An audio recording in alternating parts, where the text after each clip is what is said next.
Okay, alright. Welcome back to my YouTube channel. I'm Mandes Vlog. Nako, matindi ito mga kaibigan. Kahindik-hindik. Laman ng video na yan ang ating tatalakayin. Mga kaganapan bago arestuhin itong si Senyor Aguila at itong kanyang mga kasamahan. Sino itong kanyang mga kasamahan? Na ika nga po, lantaran din. Na ika nga po'y panglilinlang, pagsisinungaling, diyan ho sa Senado. Nako po, iyan po ang ating tatalakayin. At kung bago pa lang po kayo sa aking maliit pa na YouTube channel, inaanyayan ko po kayo. Please subscribe. Sabay-sabay po nating i-like ang video na ito kung nagustuhan niyo po. Ako'y muling nakikiusap, mga kaibigan, kung pwede lang ho, patapusin po nating panoorin ang kabuuan ng vlog na ito. At nang sa ganon, lubos po nating maunawaan. Heto na! Samahan niyo po ako, mga kaibigan.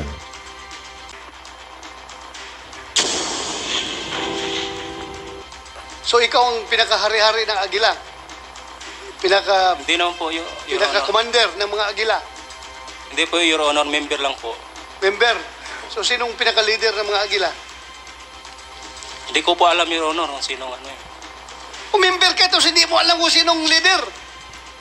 Paano ka nag-claim na member ka? Hindi mo alam kung sinong leader. Hindi ko po alam, Your Honor. Anak ng baka naman. Di ba dating pulis ka? Opo, Your Honor. Oh, dating kang pulis. Do you think ako dating pulis rin? Maniwala ako sa'yo? Maniwala ako sa'yo, sinabi mo? Hindi mo alam kung sino team leader nyo, ang mga Aguila? Ay, naku, ginagawa mo man akong kapgo dito dong. Hindi ko po, Pulis ako. Hindi ko po alam, Your Honor. Ha? Hindi ko po alam Kahit kapgo, hindi maniwala sa'yo. Hindi mo alam kung sinong team leader. So, you're denying that you are not the leader of the Aguila. Yung pinaka-elite force nung kapihan. Hindi po, Your Honor. Member lang po ako. Kasi... Sino? Ikaw? Membro ka man kaya? Sinong leader mo? Sinong team leader mo? Wala pong tinatawag na team leader doon. Anong tawag ng leader? Yung clustering kasi yung ano... Oh, so, Your yung Honor. pinaka-head ng cluster nyo? Yung chairman, Your Honor. Chairman? Sinong chairman? Si Karen Sanico po, Your Honor. Karen Sanico, ikaw ang pinaka-cluster head ng Aguila.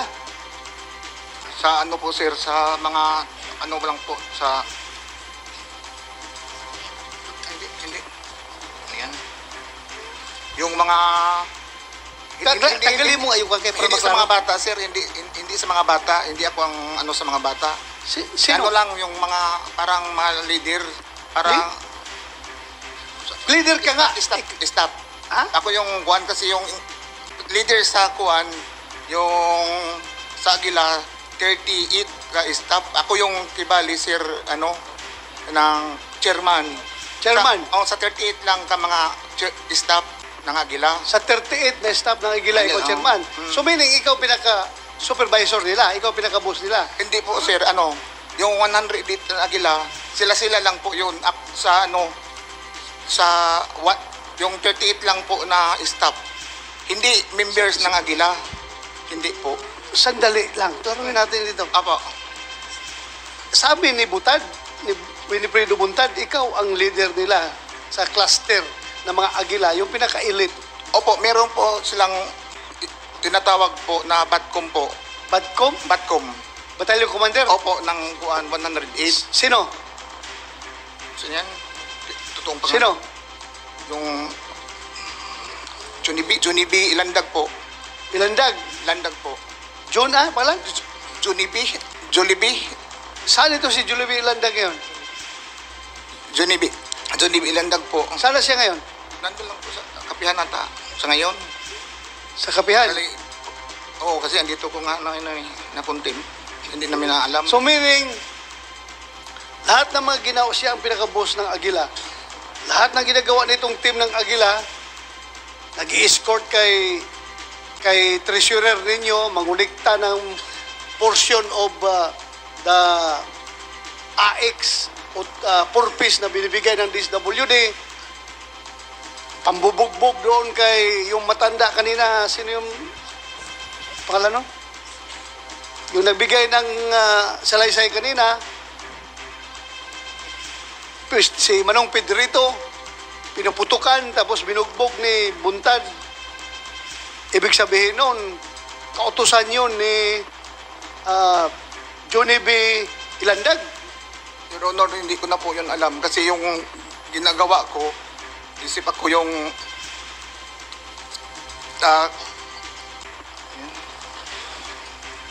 staff ng mataas na staff sa Aguila.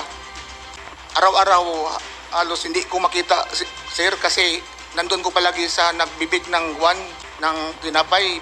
Araw-araw yun ginagawa ko nandun sa ilalim kasi may kunti akong bikiri nga business.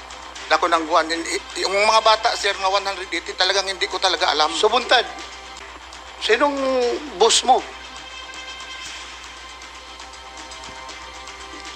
Your Honor, kasi nung dati kasi akong active ng PNP, huli kasi ako nag-awl, Your Honor, nandoon na po yung may by clustering. Hindi ko po alam kasi sumunod-sunod lang po ako doon sa may Your Honor, sa cluster Aguila.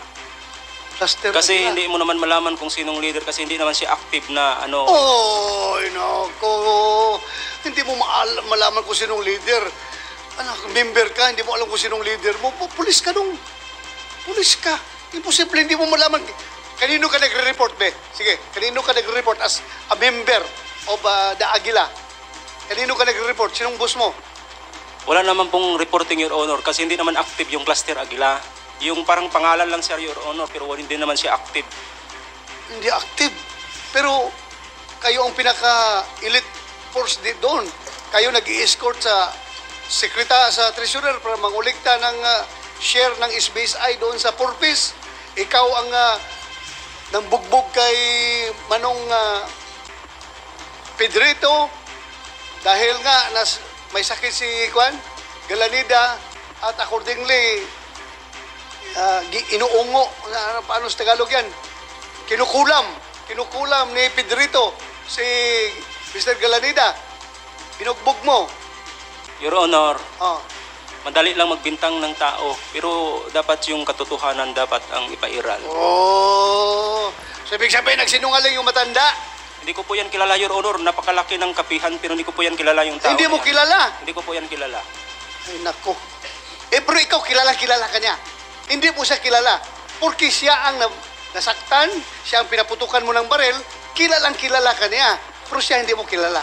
So, ibig sabihin, marami ka ng binugbog doon, marami ka ng pinaputukan ng baril siguro, hindi mo maalala kung sino-sino yung naging biktima mo. Hindi ko po yan kilala, Your Honor. O hindi mo kilala nga, pero ikaw kilala ka. Positively identified ka.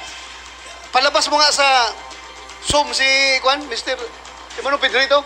Naka-standby lang yan siya, naka-standby. Buntad, pareho tayong mga pulis, ha? Ha? Maniwala ka ba na hindi ako naniniwala sa'yo? Ha? Huwag ka prangkahan dito. Okay, alright. Naku, grabe, di ba? Grabe ang nangyari. Diyan, no, sa Senate hearing na yan. Talagang kayo po, mga kaibigan, gusto ko pong hingin ang inyong mga salubin. Kung ano ho ang masasabi nyo dito sa video na ito. Kung kayo po ba, ang mga public opinion nyo, ay pwede po kayong mag-comment diyan, no, sa comment section kung ano man ng inyong mga public opinion. Gusto ko pong ipakilala sa inyo yung po nagsasalita na isang pulis. Yan po ang mga tirador ni Senyor Aguila. At maliwanag naman, no, diyan sa ruling ng video ay nagkaroon po ng maraming biktima, di ba? May matanda na binugbog, pinapaputukan ng baril. Nako po. So, yan pong lalaki na pulis na in-interview na nga po kasama diyan sa Senate hearing ay malugod ko pong pinapaalam sa inyo na nakakulong po yan kasama ho sa mga inaresto na ngayon ho ay nakakulong diyan sa Muntinlupa NBI prison. Anong tawag mo? Eksakto doon. NBI Bilibid Prison. Doon po siya nakakulong. Kasama po ang iba pa na ika nga po kinasuhan. At siyempre, dakuhan po natin ito. Itong si Karen, kita nyo, ay nauutal mabuti, di ba? Ganyan ho. Kapag may tinatago ka, lihim sa iyong pagkatao. Kapag ikaw ho ay nakasalang sa mga ganyang usapin, ay nauutal ano, parang nakadali ng pinagbabawal na gamot. Tingnan nyo yung mga ikangay bunganga niya, ngiwi na ngiwi. At tingnan nyo sa mga interview nito kay Karen. Ay kita, pansinin nyo po yung bunganga. Parang isang ika nga po gumagamit ng pinagbabawal na gamot. Kahit hindi nagsasalita, ay yung bibig niya ay kumikibo eh.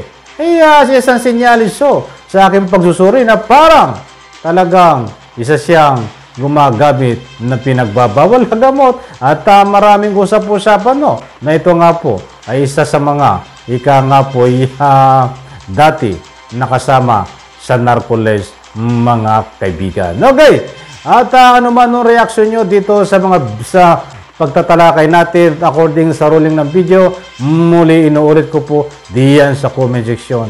Pwede po kayong magbigay ng public opinion. Pasensya na po sa aking background ngayon dahil yung pong studio ko ay ginagawa pa. Pasensya na po pag natapos yun ay mas maganda doon sa ating studio. At alam ko ay sa lahat po na ika nga po naghihintay kung ano pa na mga development pa dito sa kaso ni Senyor Aguila. Abang po tayo dahil bukas may panibago na naman tayong update tungkol sa kalagayan ni Senyor Aguila diyan mismo sa ika nga po NBI Bilibid Prison sa Muntinlupa. Maraming salamat dito sa ating maikling vlog at muli po pagpalain po tayo lahat. Sabay-sabay po natin yung like ang video na ito. Palakpakan po tayo.